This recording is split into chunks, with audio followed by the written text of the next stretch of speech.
Aujourd'hui de l'exécution du budget, des engagements concrétisés par rapport à ce que nous avons décidé au moment du budget en décembre 2020 et en juillet 2021. Ce compte administratif témoigne de la poursuite des effets de la crise sanitaire, les pertes de recettes engendrées, la hausse des dépenses reconnues indispensables par toutes et tous ici pour soutenir les Parisiens, accompagner les acteurs économiques, culturels, associatifs et puis bien sûr relancer les secteurs qui sont durablement impactés. Personne ici, je crois, ne remet en cause les choix forts faits à Paris pour faire face à cette crise imprévisible. Nous avions constaté leurs effets sur l'année 2020 avec une chute de l'épargne brute, conjoncturelle mais impressionnante.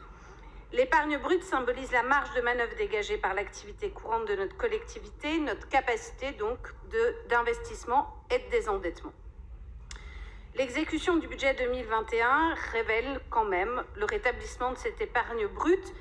certes encore en dessous de ce qu'il nous faudrait, permettant de constater donc une reprise progressive de l'activité, et ça se voit par une partie des recettes de fonctionnement en hausse. La crise sanitaire donc, ses effets, la faiblesse du dialogue et du partenariat avec l'État, et là, Monsieur Govskian, je crois que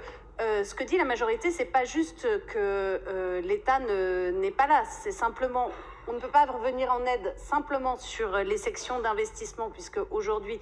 c'est l'essentiel des enveloppes que l'on touche, alors que notre budget, structurellement, fait du fonctionnement pour payer, par exemple, les agents pour ramasser les poubelles, pour les crèches, etc. Et donc, c'est en ça que la faiblesse du dialogue avec l'État a grévé notre capacité d'investissement et nous a conduit à emprunter pour accompagner la transition écologique et sociale de notre ville. Et là aussi, il n'y avait personne pour ne pas voter l'augmentation des distributions alimentaires nécessaires pour endiguer la précarité accélérée pour les Parisiens et notamment les étudiants. Il n'y avait personne non plus pour voter contre la mise en place de la rue aux écoles, permettant de mieux respirer et d'améliorer la vie des enfants dans notre ville. Il n'y avait non plus personne pour voter contre les aides de la ville pour faire face à l'augmentation des factures de gaz et d'électricité. Personne non plus pour voter contre l'investissement dans la transformation énergétique et l'accessibilité de certains bâtiments. Personne non plus pour voter contre recruter davantage de personnel pour nettoyer les écoles maternelles et primaires, les crèches, pendant la pandémie.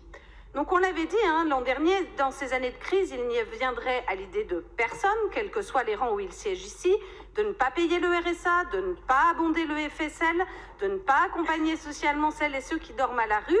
Il ne viendrait pas non plus à l'idée de personne de diminuer le nombre d'agents de propreté, par exemple. Donc l'enjeu qui est désormais devant nous pour financer nos ambitions de transformation et trouver de nouvelles recettes et savoir réduire aussi notre dépendance sur celles qui sont fondées sur la spéculation immobilière, notamment les DMTO,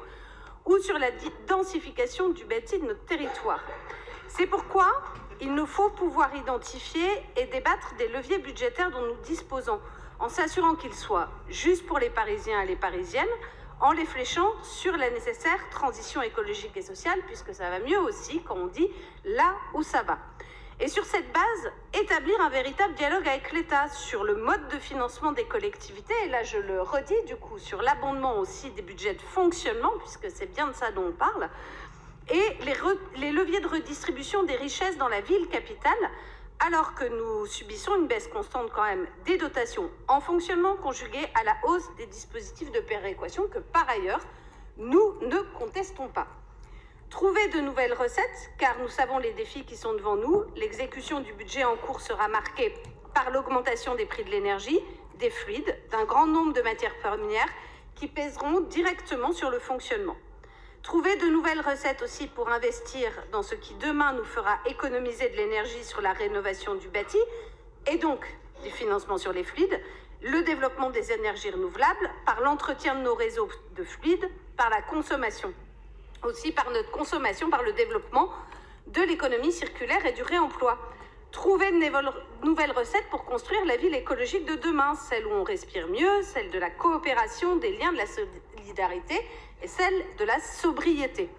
L'élaboration du prochain budget devra donc nous conduire à réaliser un travail exigeant de priorisation, à opérer des choix politiques en fonctionnement comme en investissement, avec comme objectif prendre soin de Paris, de ses habitants, pour les accompagner